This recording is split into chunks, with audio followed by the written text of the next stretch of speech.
The Middle East. 3 small words that conjure vivid images in the minds of many. Images of barren deserts, of scorching heat, of conflict and crisis. Visions of misunderstood religions and maligned cultural divisions. Before I even stepped onto the plane to come here, I'm ashamed to say that my own all-American biases came bubbling to the surface like spoiled milk. Despite my best intentions, anxiety crept into my mind, its wheels spinning with illogical fears and worries. A lifetime of breaking news headlines featuring those 3 innocent little words will do that to you. But as I walked off that plane and into the dry heat and vibrant streets of Amman, I was reminded of a saying, one that's all too important to keep in mind these days. Just because you saw it on TV doesn't mean it's true.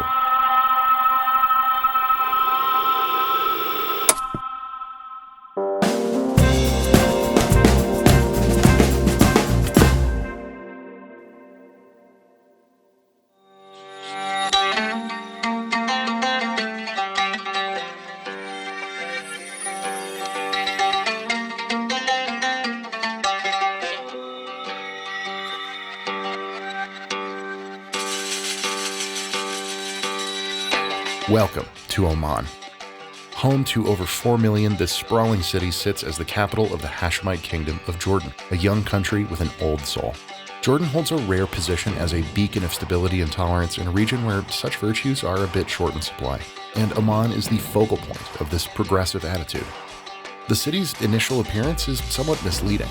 At a distance, it feels utilitarian and conservative. The architecture is stout and square, almost brutalist in style. An endless sea of beige cubes rolls over the horizon like the wandering dunes of the Arabian desert. But looks are all too often deceiving. Once you leave the confines of your car, you'll find a city teeming with life. It's hectic, it's messy, it's chaotic, and it's beautiful. Amman is not only the capital of Jordan, but also one of the largest and oldest cities in a region known as the Levant, one of the great cradles of human civilization. It's a city where millennia-old Roman temples and Umayyad palaces sit atop shops selling iPhones and microwaves. While the modern nation of Jordan officially gained independence in 1952, Amman was first settled by a Neolithic community around 7000 BC. Even most European cities are practically brand new in comparison. And this rich history is just another facet of life here. As you wander the streets, you find yourself wondering, how old is that wall, that staircase, that terrace? In Amman, the answer could be 10 years, or it could be 1,000. The city is a tapestry of old and new, of countless legacies woven together by the steady hands of time. And at the center of this grand metropolis sits the beating heart of Amman, Balad, the old city. And that is where our adventure truly begins.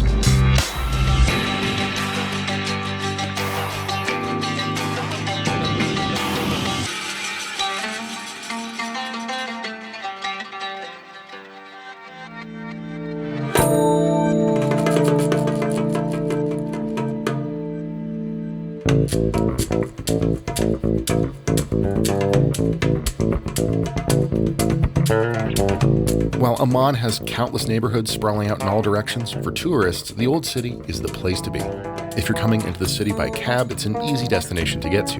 But if, like us, you've chosen to rent a car in the interest of seeing the sights throughout the rest of Jordan on your own time, be prepared for some fascinating experiences. As you grow close to the center of Amman, 100 years worth of roundabouts, highway exits, and narrow streets collide with each other in haphazard knots of confusion. Driving in Amman is a chaotic ballet of frustration, performed in slow motion. There are no observed lanes, and right-of-way is merely a suggestion. Roads have notoriously long and complicated names, and nothing is even close to being on a grid. And how does, say, Google Maps contend with this chaos? In 200 meters, at the roundabout, take the third exit onto Al-Khalia Al-Almaya Al-Islamiyya Street, heading to Wasfi Al-Telephone Square, second circle. Oh, is that all? It goes without saying that while renting a car is absolutely something you can do, it's not for the faint of heart. Regardless, however you get yourself downtown, it's likely where you'll spend most of your time here. Known locally as Balad, the old city is a charming mess of souks, shops, winding alleyways, and steep staircases. It's also the location of many of the spectacular ancient sites that put Amman's historical past on full display. Wandering around gives you a clear picture of daily life in the Middle East. The sounds of haggling shopkeepers, honking taxis, and the call of the muezzin mesh together into an urban symphony.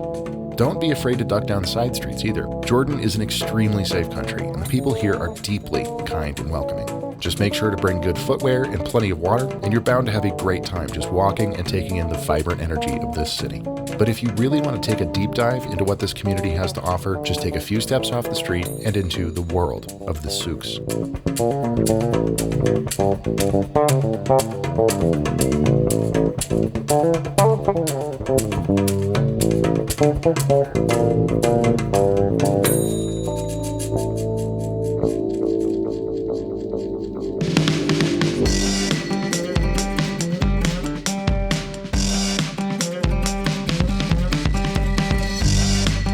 Souks, also known as bazaars, are a cornerstone of the Middle Eastern world.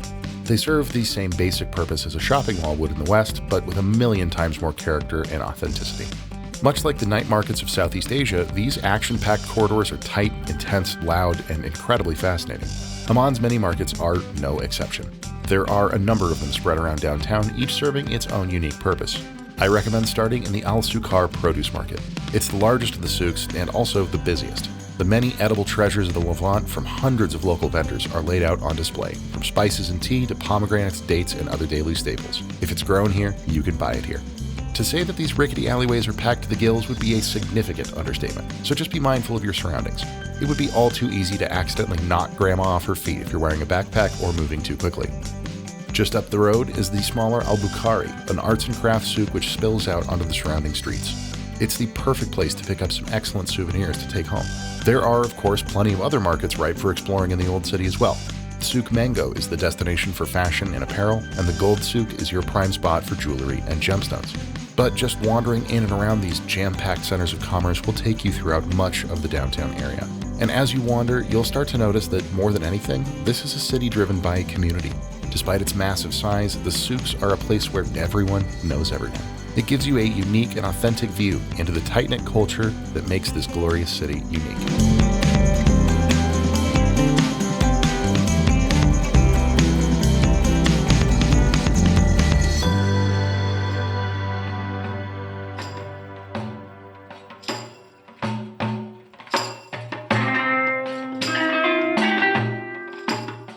Now, of course, the bazaars aren't all that Amman has to offer, not by a long shot. As I mentioned a few moments ago, this city has an ancient and fascinating past, and downtown Amman offers ample opportunity to learn so much about the history of the city and the Levantine region as a whole. Rising above the north side of the Old City is Citadel Hill, the site of several important structures left by the civilizations that ruled this place in the distant past. The timeline of this city is fascinating. It was settled first by Neolithic tribes, followed by the Neo-Assyrians, the Neo-Babylonians, the Ptolemies, the Seleucids, the Romans, Byzantines, and finally the Umayyads. Each group left their traces, but the most imposing feature is the ruin of the great Temple of Hercules. Inscriptions tell us that this temple was built under the Roman governor Geminius Marcianus in the 2nd century AD. While all that remains are 6 enormous marble columns resting on its portico, the structure in antiquity would have been a grand sight, towering over 4 stories above the hilltop. It's not clear if it was ever actually finished, but based on the size of the marble hand and elbow found there, its central statue of the divine hero would have been nearly 40 feet tall. Sitting further up the hill are the foundations of a grand Byzantine church built several hundred years later, likely using marble from the then disused Roman temple. And at the crown of the site sits the Stoic Palace complex, built by the Umayyad Caliphate sometime in the 7th century. You can wander freely inside the main building and the ruins around it, which feature a massive water cistern and the foundations of many outbuildings. Citadel Hill walks you through the past unlike anywhere else I've ever seen. It's thousands of years of history woven together, a stroll through some of the greatest architectural and cultural forces the world has ever known. And it's a perfect distillation of what makes Amman so special.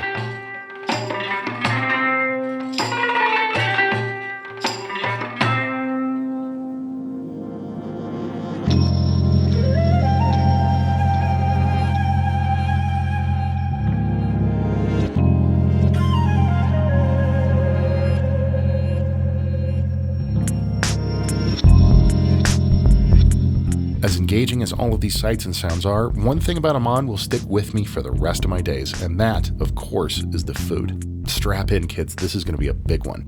What we in the US call Middle Eastern food is more properly termed Levantine cuisine. It's the collective culinary creativity of thousands of years and hundreds of tribes distilled into a unique palette of flavors and ingredients that is as diverse as it is delicious. In the heart of the Old City, a stop at local favorite Hashem restaurant is a must. This storied hole-in-the-wall spot dishes up Levantine classics: hummus, mutabal, lamb fata, and stuffed falafel. It's cheap, easy, fast, and as authentic and tasty as you could ever wish for.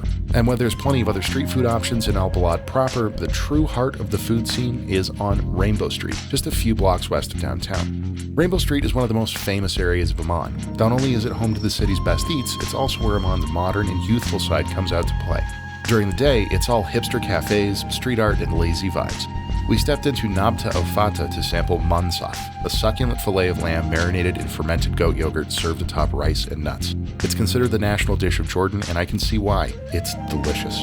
But after dark is when Rainbow Street really comes alive. Everyone from families to college kids come out to stroll, chat, and enjoy the hip atmosphere.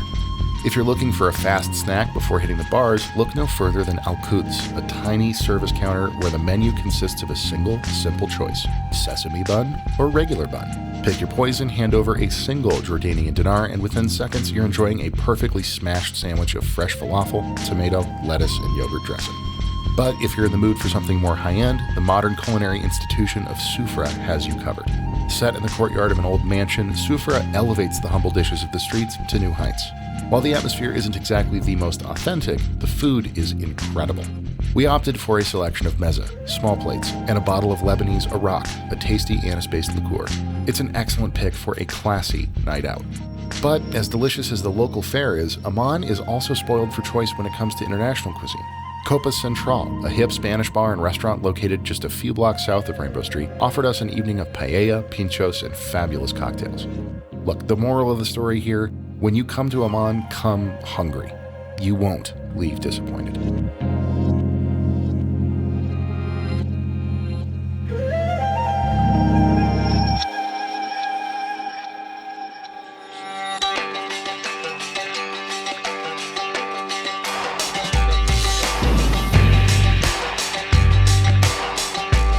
Looking back on our time in Amman, an admittedly tired phrase comes to mind: never judge a book by its cover. It's a bit of a groaner, but it really is true, and Amman is a perfect example of it.